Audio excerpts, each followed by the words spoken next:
எதிர்பார்த்தபடியே பஞ்சமி தினமும் வந்தது. நிதிலன் பஞ்சமி வீட்டிற்குள் செல்லும் நாள் என்பதால் நாகலாபுரம் பரபரப்பில் இருந்தது. ஜமீன் சொக்கன் காலையிலேயே வந்திருந்தான். ஏலே, சொன்னது ஞாபகம் இருக்குல்ல, எந்த கயிறும் அங்கே கலட்டாம உள்ளே போய் என் ஐயாவோட கைத்தடி எடுத்துக்கிட்டு நாளைக்கு காலையில் தான் நீ வெளியே வரணும். சாயந்தரம் விளக்கு எரிய ஆரம்பிச்சதும் வீட்டுக்குள்ளே போகணும், தயாராக இரு என நித்திலனை எச்சரித்து விட்டு அவ்வீட்டின் கொல்லைப்புறத்தில் இருக்கும் ஒரு அறையின் சாவியை நித்திலனின் கையில் கொடுத்துவிட்டு தன் ஆட்களில் ஒருவனை கண்காணிப்புக்கு நியமித்து விட்டும் அங்கிருந்து வெளியேறினான் ஜமீன்தார் சொக்கன். நித்திலனின் அம்மா அழுது புலம்பிக் கொண்டிருந்தாள். நித்திலனுக்கு கோபம் தலைக்கேறியது. இப்பொழுது எவ்வளவு நாள் நம்ம இன்னும் இங்கே அடிமை வாழ்க்கை வாழ்றது, இதுக்கு செத்தே போயிடலாம் என கத்தினான். அங்கிருந்த பெரியவர் சதாசிவம் காதுகளுக்கு இவை எட்ட அவர் தலையிட்டு அஞ்சுகத்தை சமாதானப்படுத்தினார்.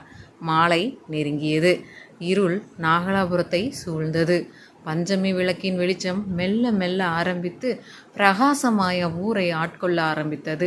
அன்று பஞ்சமி இறந்த தேய்பிறை பஞ்சமி என்பதால் உச்சகட்ட பரபரப்பில் இருந்தது நாகலாபுரம்.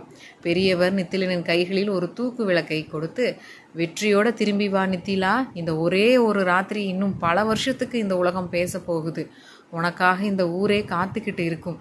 விடிய போகிற நாள் பொழுது நம்மளோடதா இருக்கட்டும், புறப்படு நித்திலா என்றார்.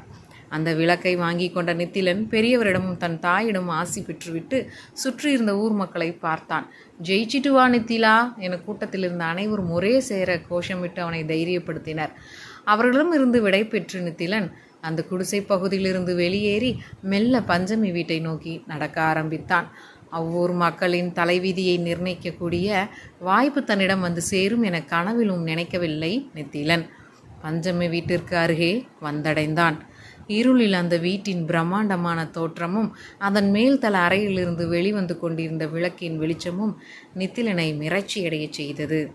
அந்த வீட்டை நெருங்க நெருங்க அவனிடம் இருந்த தைரியம் அவனை விட்டு தூரம் சென்று கொண்டே இருந்தது. வீட்டின் கொல்லைப்புறம் வழியாக தான் உள் நுழைய வேண்டும் என்பதால் வீட்டின் பின்புறத்தை சென்றடைந்தான். அங்கிருந்த தோட்டத்தில்தான் பஞ்சமியின் தந்தை புதைக்கப்பட்ட ஞாபகம் வந்ததால் அவனிடம் பதட்டம் இன்னும் அதிகரித்தது. வீட்டின் பின்புற மதில் சுவற்றில் ஏறி உள் குதித்தான் நித்திலன். 10 வருடத்திற்கு மேல் பூட்டப்பட்ட வீடு என்பதால் அருகில் இருந்த மரத்தின் இலை சருகுகள் அங்கு காய்ந்து நிறைந்திருந்தன. சப்தம் எழுப்பாமல் மெல்ல அதன் மீது கால் வைத்து நடக்க ஆரம்பித்தான். பின்புற வாசல் கதவை வந்தடைந்தான் நித்திலன். அக்கதவில் கட்டப்பட்டிருந்த மந்திரித்த கயிறுகள் அவனை மேலும் பதட்டமடைய வைத்தது. தான் திறக்க வேண்டிய கதவை தேடினான் நித்திலன். அங்கு வலதுபுற மூலையில் இருந்த கதவை வந்தடைந்தான். தன் கையில் இருந்த சாவியை எடுத்து அக்கதவினுள் மெதுவாய் செலுத்தி திருப்பினான். தாழ்பால் திறந்து கொண்டது. தான் பஞ்சமியிடம் சிக்கிக்கொள்ளக்கூடாது என்பதற்காக கையில் எரிந்து கொண்டிருந்த விளக்கை அணைத்தான் நித்திலன். தற்போது அவனுக்கும் அவ்வீட்டிற்கும் நடுவில் எந்த கதவும் மட்டுமில்ல, அந்த ஒரே ஒரு கதவு மட்டுமே இருந்தது. நித்திலனுக்கு படபடப்பாக இருந்தது. மெல்ல தன் கையை எடுத்து அக்கதவின் மேல் வைத்து மெதுவாய் திறக்க ஆரம்பித்தான். முழு கதவும் திறந்து கொண்டது. உள்ளே இருள் சூழ்ந்து இருந்தது. வீட்டிற்குள் முதல் அடியை எடுத்து வைத்தான். எதுவும் நிகழாததால் தைரியமாய் முழுவதுமாய் உள்நுழைந்தான். உள்நுழைந்தவன் வந்த வாயில் கதவை மெல்ல சாத்தி உட்புறமாய் தாளிட்டு அங்கு சூழ்ந்திருந்த இருட்டிற்குள் ஐக்கியமானான். 13 ஆண்டுகளுக்கு பிறகு அவ்வீடு உணரும் முதல் மனித வாசம் நித்திலன்தான். இருளும் அமைதியும் அங்கு ஒன்றோடு ஒன்று கலந்திருந்தது. தன் பார்வையை சுற்றிலும் செலுத்திய நித்திலனுக்கு அங்கு எதுவுமே தென்படவில்லை. அவனுடைய தைரியம் அனைத்தும் அவ்வீட்டிற்குள் நுழையும் முன்பே அவனை விட்டு சென்றிருந்தது போலும். மெல்ல அடுத்த அடியை எடுத்து வைக்க முயன்றான். ஆனால் அவனால் முடியவில்லை. மீண்டும் அடி எடுத்து வைக்க முற்பட்டான். அவனால் முடியவில்லை. இம்முறைதான் உணர்ந்தான். தன் பின்னால் இருந்து தன்னை யாரோ பலமாய் இழுப்பதை தற்போது உணர்ந்திருந்தான். உடல் முழுவதும் வியர்த்து கொட்ட ஆரம்பித்தது நித்திலனுக்கு. தன் உயிரை கையில் பிடித்து கொண்டு மெல்ல திரும்பினான். அங்கு இருளில் எதுவுமே அவன் கண்ணுக்கு தெரியவில்லை. மீண்டும் நகர முயன்றான். ஆனாலும் முடியவில்லை. வேறு வழியின்றி தன் கையில் இருக்கும் விளக்கை ஏற்றும் முடிவுக்கு வந்து விளக்கை மெல்ல ஏற்றினான். அவ்விளக்கின் ஒளி அங்கிருந்த இருளை அனைத்து பக்கமும் விரட்டியது.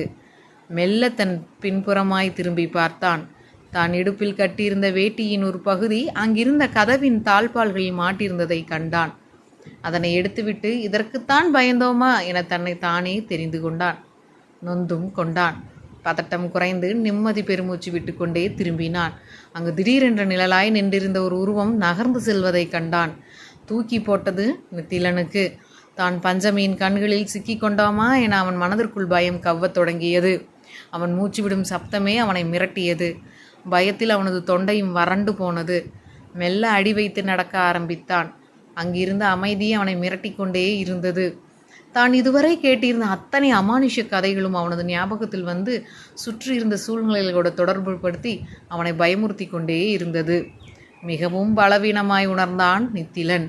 சற்று நேரத்துக்கு முன்தான் கண்ட நிழல் உருவம் தற்போது எங்கு நின்று கொண்டிருக்குமோ என மனதில் ஓடிக்கொண்டே இருந்தது.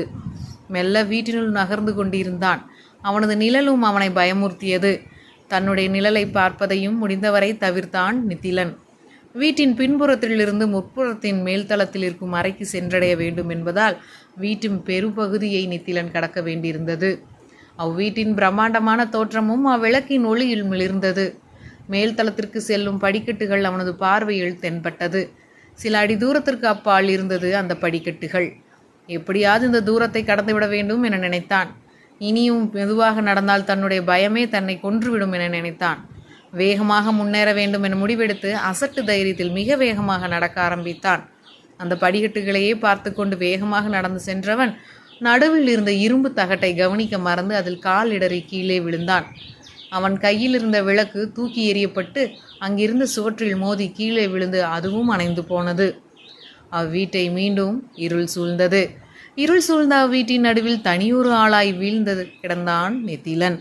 சில கணங்கள் நிசப்தமே நிலவியது. திடீரென்று ஏதோ சப்தம் கேட்க வேகமாய் எழுந்தான். மெல்ல அந்த சத்தத்தை செவி வழியே உணர ஆரம்பித்தான். அவை சலங்கையின் சப்தங்கள் என்பதை உணர்ந்தான். சலங்கையின் சப்தங்கள் அதிகமாகிக் கொண்டே போனது. அந்த சப்தம் மேல்தளத்தில் இருந்து கீழ் நோக்கி படிக்கட்டுகளில் வர ஆரம்பித்தது. நித்திலின் இதய துடிப்பு பல மடங்கு எகிரியது. அச்சலங்கையின் சப்தங்கள் இருளில் அவனது செவியை துளைத்தது. திடீரென்று அந்த சப்தம் நின்று போனது. தன் மூச்சை இழுத்து பிடித்து கொண்டு மரண பீதியில் அமைதியாய் நின்று கொண்டிருந்தான். திடீரென தன் இடதுபுறமாக ஒரு விளக்கு தானாய் எரிய ஆரம்பித்தது. அது தன் கையிலிருந்து தவறி விழுந்து உடைந்த விளக்கு என்பதை கண்ட நித்திலன் அது எப்படி எரியும் என யோசித்து கொண்டிருக்க தன் வலதுபுறம் யாரோ நிற்பதை போன்ற உணர்வு அவனுக்கு தோன்றியது. மெதுவாய் தன் தலையை அந்த பக்கமாக திருப்பினான். அங்கு அவன் கண்ட காட்சி அவனை உலுக்கி போட்டது. அவனது இதயம் வெடித்துவிடும் அளவிற்கு வேகமாக துடித்தது. அவனது கால்கள் தானாய் நடுங்க ஆரம்பிக்க கீழே விழுந்தான் நித்திலன். கீழே விழுந்தும் அவனது உடல் அக்காட்சியை பார்த்து நடுங்கியது. அங்கு தலைவிரி கோலமாய் முடிகள் அனைத்தும் தலைக்கு மேல் காற்றில் பறக்க காலில் சலங்கையோடும் கோபங்கள் கொப்பளிக்க இமைக்காத கண்களோடும் அவனது எதிரில் நின்று கொண்டிருந்தாள் பஞ்சமி. அவனையே பார்த்தபடி நின்றிருந்தாள் பஞ்சமி. பயத்தில் மேல் மூச்சு வாங்கியது நித்திலனுக்கு. சலங்கை ஒளிகள் சினுங்க அவனை நோக்கி நடக்க ஆரம்பித்தாள். அவனுக்கு மிக அருகில் வந்து மெல்ல குனிந்து அவனது முகத்திற்கு மிக நெருக்கமாய் வந்து அவனது கண்களையே இமைக்காமல் பார்த்து கொண்டிருந்தாள். காற்றில் அவளது கூந்தல் தலைவிரி கோலமாய் தலைக்கு மேல் அங்கும் இங்கும் பறந்து எழுப்பிய சப்தம் நித்திலனை மேலும் மிரட்சியடைய வைத்தது. யார் நீ? மிரட்டும் தோணியில் கேட்டாள் பஞ்சமி. அந்த குரல் மேலும் அவனை உலுக்கியதால் பதிலளிக்க முடியாமல் திணறினான். நான் நித்திலன் என்றான். என்னோட வீட்டுக்குள்ளே எப்படி வந்த? மீண்டும் கேள்வியாய் கேட்டாள்.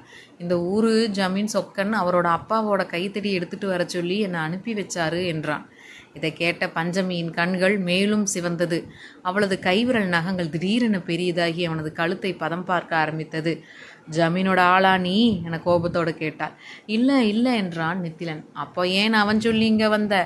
தனக்கும் ஜமீன் சொக்கனருக்கும் அந்த பிரச்சனையும் அதன் பின் ஏற்பட்ட உடன்பாட்டையும் கூறினான் நித்திலன். இதை கேட்டு பின்னோக்கி சென்றவள் அந்தரத்தில் பறந்து கொண்டே சிரிக்க ஆரம்பித்தாள். அவளது சிரிப்பொலி அவ்வீடெங்கும் எதிரொலித்தது. அப்போ இந்த கைத்தடியை விடிஞ்சதும் எடுத்துட்டு போய் அவங்கிட்ட கொடுத்துட்டு அவனோட பாதி நிலத்தை வாங்கி இந்த ஊர் மக்களுக்கு நல்லது செய்ய போறியா என சிரித்து கொண்டே கேட்டாள். ஆமா என்றான் நித்திலன். ஜமீனை விட மோசமானவங்க இந்த ஜனங்க தான். அவன் கெட்டவன், அவனுக்கு அது மட்டும்தான் தெரியும். ஆனால் இந்த மக்கள் நன்றி கெட்டவங்க. அவங்களுக்கு நல்லது பண்ணவங்களை சீக்கிரமே மறந்துடுவாங்க. நான் எவ்வளவோ சொன்னேன், அந்த நிலத்தை ஜமீனுக்கு தராதீங்க, கெஞ்சியும் பார்த்தேன். ஆனால் வெறும் கஞ்சிக்கு ஆசைப்பட்டு என்ன மதிக்காமல் மறுபடியும் ஜமீன்கிட்ட போய் அவங்களே அடிமை வாழ்க்கை தேடிக்கிட்டாங்க.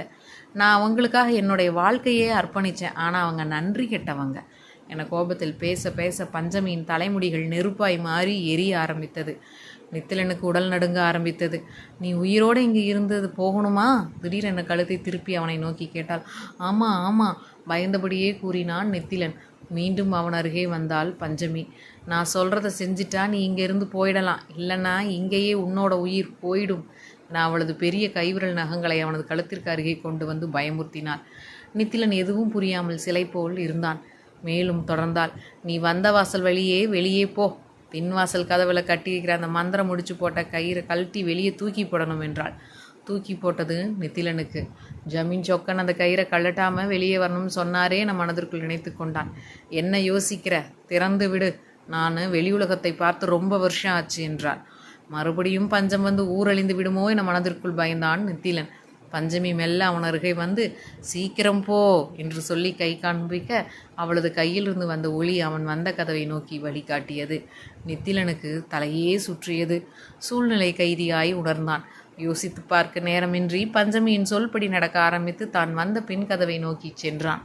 கதவை நெருங்கி அதிலிருந்த தாழ்பாலை விலக்கி மெல்ல கதவை திறந்தான்.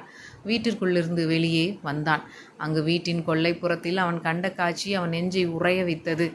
அங்கு வீட்டின் மதில் சுவற்றுக்கு வெளியே வீட்டை சுற்றி காற்றில் ஏராளமான ஆவிகள் கூட்டமாய் வீட்டை சூழ்ந்து கொண்டு பஞ்சமியின் வருகை எதிர்பார்த்து கொண்டிருந்தன. மெல்ல திரும்பி பார்த்தான். அவனுக்கு பின் வீட்டினுள் பஞ்சமி நின்று கொண்டிருந்தாள். இவ்வீட்டை விட்டு வெளியேறினாலும் வெளியில் இருக்கும் ஆவிகள் தன்னை கொன்றுவிடும் என உணர்ந்தான். நிலைமை கைமீறி போய்விட்டதையும் உணர்ந்தான். வேறு வழியின்றி மந்திரித்த கயிறுகள் கட்டப்பட்ட கதவை நோக்கி நடக்க ஆரம்பித்தான். ஒரு வழியாக வந்து சேர்ந்தான். அக்கயிறுகள் மீது கை வைத்து பார்த்தான். மிக இறுக்கமாக முடிச்சப்பட்டிருந்தது. தன் இடுப்பில் வைத்திருந்த கதிர் அறுக்கும் அருவாளை எடுத்தவன் அக்கயிற்றின் அருகே கொண்டு சென்றான்.